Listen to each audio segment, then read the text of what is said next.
ऐतिहासिक सेलिब्रेशन, आपण ही सेलिब्रेशनचे दृश्य मुंबईतून बघतोय। आपल्यासोबत सुबोध वैद्य सर जोडले गेलेले आहेत। सुबोध सर, आजच्या विजयाचं तुम्ही कसं विश्लेषण कराल?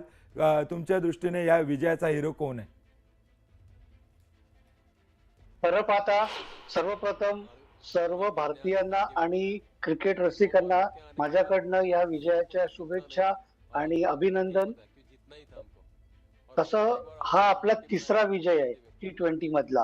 याच्या अगोदर महेंद्रसिंग धोनीच्या नेतृत्वाखाली 2007 साली, रोहित शर्माच्या नेतृत्वाखाली 2024 साली आणि आता सूर्यकुमार यादवच्या नेतृत्वाखाली 2026 साली आपण हा विजय संपादन केलाय। वेस्ट इंडिज आणि इंग्लंड यांनी दोनदा हा पराक्रम केलाय। आपण पहिलेच ठरलो की आपण आपलं विश्वचषकावरचं नाव तिसऱ्यांदा कोरलंय। आता राहिला प्रश्न तुमचा। या विजयाचा शिल्पकार संपूर्ण संघ आहे।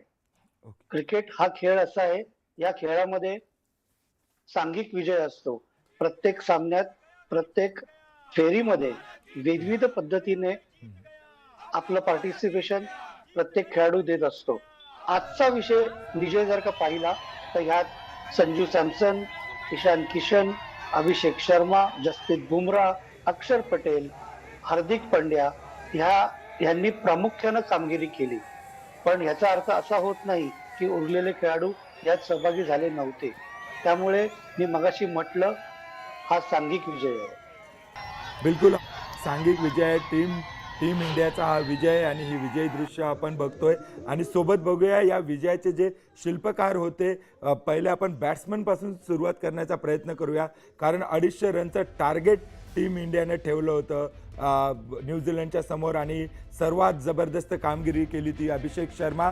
52 रन्स 21 बॉलमध्ये। आज त्याने आपली उधारी या वर्ल्ड कपमधली जी बाकी होती ती उधारी चुकती केलेली आहे। अभिषेक शर्माचा फॉर्म नव्हता, याला टीममध्ये ठेवू नका, याला फायनलच्या बाहेर करा असं बोललं जात होतं। परंतु अभिषेक शर्माची गरज काय आहे ती आज त्याने दाखवून दिली। त्याच्या जोडीला ओपनिंगला होता Sanju Samson. 89 run 46, mister perfectionist सोबतच मिस्टर रिलायबल असं नवं टायटल इथून पुढे संजू सॅमसनला मिळेल। ज्या पद्धतीने अगदी शांतपणे त्याने कामगिरी केली, जितक्या शांतपणे त्याने बॅटिंग केली, प्रेशर असताना 1 लाखपेक्षा जास्त क्राऊड असताना त्याने हे 89 रन्स केले। 1 सेंचुरी त्याची आणखी हुकली। ईशान किशन 54 रन्स, हा देखील एक अंडरडॉग प्लेअर होता। गेले दीड वर्ष हा आपल्या फॉर्म सोबत स्ट्रगल करत होता, परंतु या वर्ल्ड कपमध्ये त्याने त्याच्या टॅलेंटला न्याय दिलेला आपल्याला दिसलेला आहे। या विजयात त्याचा देखील सिंहाचा वाटा होता। हार्दिक पांड्या 18 रन्स त्याने केले, परंतु हे 18 वेगवान रन्स आणि त्याची बॉलिंग ही टीम इंडियासाठी अत्यंत महत्त्वाची होती। यानंतर बघूया बॉलिंगमध्ये टीम इंडियाची कशी कामगिरी होती। हार्दिक पांड्यापासूनच सुरुवात करूया। 18 हार्दिक पांड्यासोबतच Arshdeep Singh 4 over 32 run, wicket त्याला मिळालेली नाही, परंतु त्याने रन्स मात्र खूप कमी दिले। त्यामुळेच आज 100 पेक्षा जास्त रन्सने टीम इंडियाचा विजय झालेला आहे।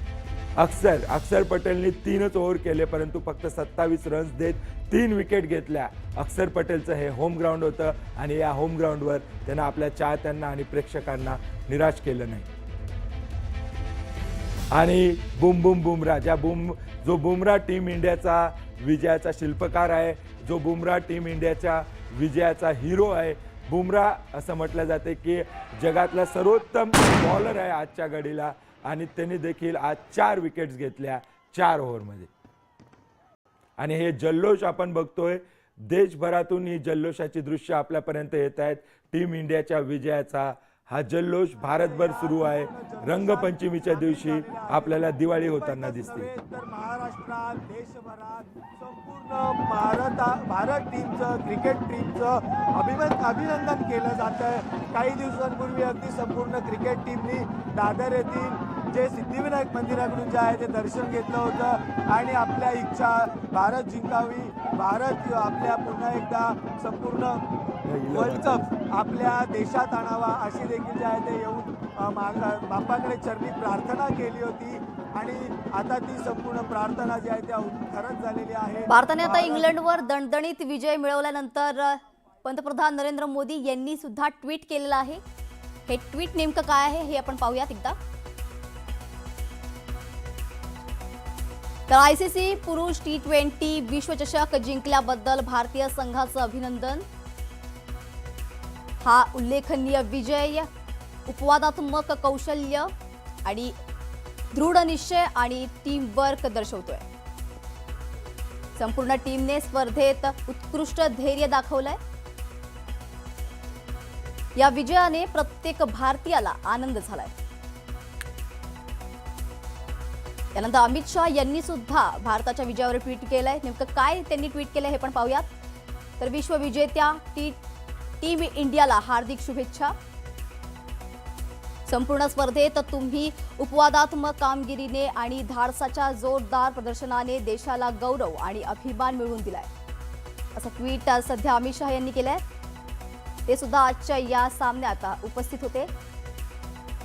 ते देखील या जल्लोषात सहभाग झाले होते आणि त्यानंतर नक्कीच अहमदाबादच्या ग्राउंडवर हा विजय मिळवलेला आहे. या ग्राउंडचं नावच नरेंद्र मोदी स्टेडियम आहे आणि 2023च्या पराभवानंतर खूप टीका या मैदानाबाबत होत होती आणि नेमकं नरेंद्र मोदी यांनी हे ट्विट केलेलं आहे. आपल्यासोबत सुबोध मोहिरे जोडले गेलेले आहेत, ज्येष्ठ क्रीडा पत्रकार आहे मिड डेचे.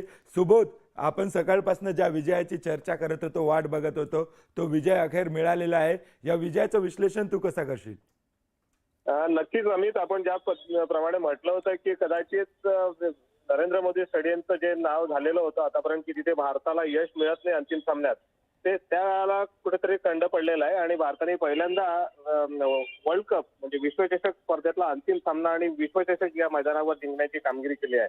आपण जसं म्हटलं होतं की पॉवर प्लेचा खूप महत्वाचा भूमिका राहणार आहे आणि त्याचप्रमाणे संजू सॅमसन आणि अभिषेक शर्मा जो फॉर्मसाठी झगडत होता पूर्ण या वर्ल्ड कप स्पर्धेत, त्यांनी अगदी मोक्याच्या क्षणी म्हणजे अंतिम सामन्यात त्याच्या लौकिका साजेशाशी खेळी केली आणि मला वाटतं अवघ्या 6 षटकात म्हणजे 36 चेंडूमध्ये आपण 92 धावा केल्या होत्या त्या पॉवर प्ले मध्ये आणि तिथेच आपल्या विजयाचा भक्कम असा पाया रचला गेला.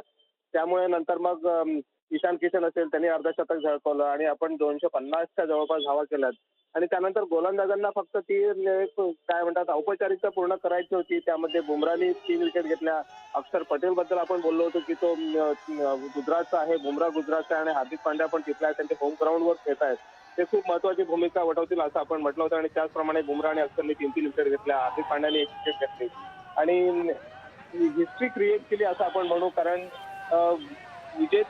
गतविजेते आतापर्यंत T20 वर्ल्ड कप जिंकले नव्हते ती किमया सूर्यकुमार यादवच्या कर्णधार पदाखाली त्याच्या नेतृत्वाखाली भारताने करून दाखवली. त्याचप्रमाणे तिसऱ्यांदा T20 विश्वचषक जिंकणारा पहिला संघ भारतीय संघ ठरला. आतापर्यंत वेस्ट इंडिजला 2 वेळेस T20 वर्ल्ड कप जिंकलेला आहे, इंग्लंडने जिंकलेला आहे, भारताने 2 वेळेस जिंकला होता, पण तिसऱ्यांदा विश्वचषक जिंकणारा भारतीय संघ हा पहिला ठरलेला आहे. बिलकुल बिलकुल सुबोध. आणि बुमराह बद्दल आपण बोलत होतो, 4 विकेट्स बुमराहने या वर्ल्ड कप मध्ये घेतलेल्या आहे. परंतु अभिषेक शर्मा ज्याच्या फॉर्म बद्दल चिंता केली जात होती, त्यांनी एक धुवाधार खेळी केली. संजू सॅमसननं सलग 3री इनिंग 89 रन्स, त्याची एक इनिंग आणि अभिषेक शर्माची इनिंग, या दोघांच्या इनिंगचं विश्लेषण कसं करा? नक्कीच या दोघांचंही, खास करून संजू सॅमसनच्या कामगिरीचं कौतुक करावं तेवढं थोडं आहे. कारण ही विश्वचषक स्पर्धा जेव्हा सुरू झाली ती 7 फेब्रुवारीला आपण पहिला सामना खेळलो होतो मुंबईच्या वानखेडे स्टेडियमवर अमेरिकेविरुद्ध. त्या सामन्यात आपल्याला झगडावं लागलं होतं कारण अटीतटीचा असा सामना झाला होता. त्या सामन्यात संजू सॅमसनला खेळवलं गेलं नव्हतं. म्हणजे विश्वचषक स्पर्धा सुरू होण्यापूर्वी संजू सॅमसन भारतीय संघाच्या व्यवस्थापनाच्या जी थिंक टँक होती त्याच्या पहिल्या 11 खेळाडूंच्या संघात त्याला स्थान नव्हतं. त्यानंतर अभिषेक शर्मा फॉर्मसाठी झगडत होता, त्याच्या बॅटमधून धावा निघत नव्हत्या आणि त्यामुळे संजू सॅमसनला संघात खेळवण्याचा निर्णय घेण्यात आला. मला वाटतं ही कुठेतरी त्यांनी आधी केलेली चूक त्यांनी योग्य वेळी दुरुस्त केली आणि ती जी चूक दुरुस्त केली होती त्याचं आज आपल्याला फळ मिळतंय, फळ दिसतंय की आपण आज विश्वचषक जिंकतोय. कारण सगळ्यात महत्वाची भूमिका कोणी वठवली असेल तर ती संजू सॅमसनने. आपण बघितलं असेल की सुपर 8चा सामना असेल, त्यानंतर उपांत्य फेरीचा सामना असेल आणि आज अंतिम सामना असेल, या तिन्ही सामन्यात त्यांनी जी कामगिरी केली, षटकासाठी वैयक्तिक खेळीसाठी तो गेला नाही, पण त्याची जी धावसंख्या आहे ती निर्णायक ठरलेली आहे. तिन्ही सामन्यात उपांत्य फेरीचा सामना आपण मुंबईच्या वानखेडे स्टेडियमवर इंग्लंड विरुद्ध जिंकल्यानंतर त्याला जेव्हा विचारण्यात आलं की तू आता समाधानी आहेस का, तुला मोठं एक रिलीफ मिळालं आहे का, तो म्हटलं अजून मी समाधानी नाही, मला अंतिम सामन्यात अशीच मोठी खेळी करायची आणि ती आज अहमदाबादच्या नरेंद्र मोदी स्टेडियमवर त्यांनी करून दाखवली.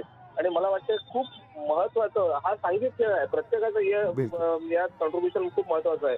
पण संजू सॅमसनला वेगळे मार्क्स द्यावे लागतील, वेगळे गुण द्यावे लागतील, कारण त्याच्यामुळे हा विश्वचषक जिंकण्याचा बिलकुल त्यांनी खूप बिलकुल मोलाची भूमिका सोबत वठवली आहे. खूप खूप अभिषेक मोठी शर्माची भूमिका पण संजू सॅमसननी आजच्या मॅच मध्ये वठवलेली आहे.